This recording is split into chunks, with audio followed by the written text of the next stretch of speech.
¿Qué tal, chicos de Apple College? Otra vez para continuar con las clases virtuales. Les habla el profesor José Sánchez y el día de hoy vamos a hablar sobre funciones del lenguaje y falacias, obviamente, ¿no? Que son términos que se complementan.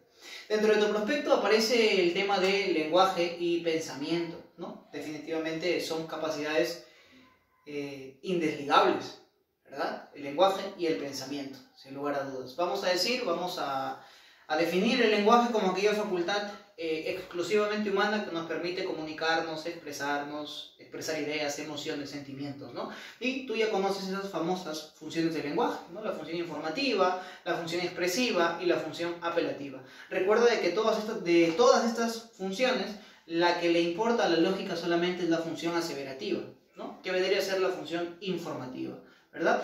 Pero recuerda también de que los sofistas eran en la antigüedad aquellos personajes, filósofos, que eran considerados traficantes y embaucadores del conocimiento.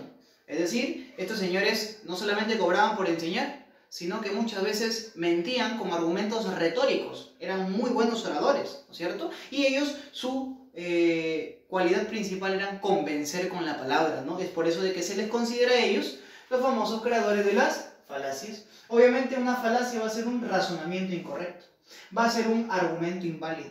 Es aquel argumento que parece correcto, parece convincente, pero en realidad si tú lo sometes a un análisis cuidadoso, riguroso, te das cuenta de que es totalmente falso.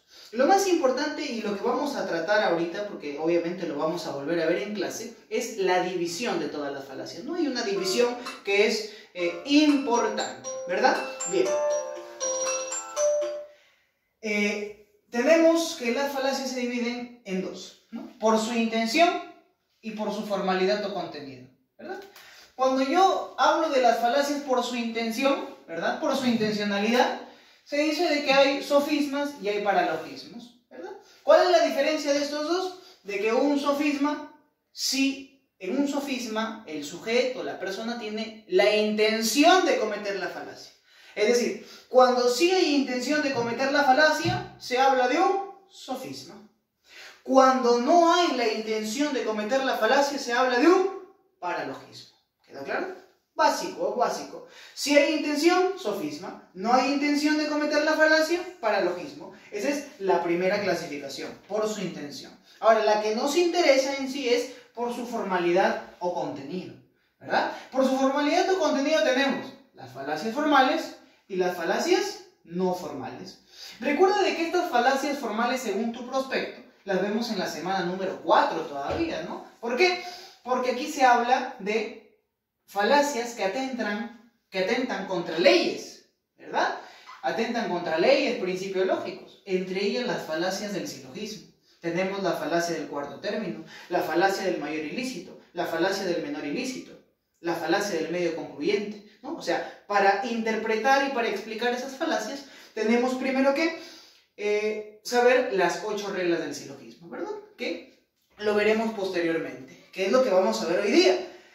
Las falacias no formales, las falacias retóricas, ¿verdad? O también llamadas informales. Estas falacias no formales se vuelven a dividir en dos grupos. Tenemos la falacia de atingencia y la falacia de ambigüedad. ¿Queda claro? Las falacias de atingencia son aquellas en donde se cometen cuando hay una multifuncionalidad del lenguaje. Es decir, se utilizan diversas funciones del lenguaje. Y segundo, cuando hay emotividad. Es decir, hay un personaje pues que de manera emotiva quiere expresar algo, ¿cierto? Y te convence, ¿no es cierto? O sea, la emoción es un recurso importante dentro de estas falacias. Bien, tenemos el famoso ignoratio elenchi, también llamado la famosa conclusión inatingente. Tenemos el argumento ad baculum. Profesor, ¿qué significa baculum? Baculum significa poder. Es cuando se recurren a palabras amenazadoras, ¿sí? Para convencerte, ¿ya? Argumento ad baculum. Después tenemos el argumento ad hominem.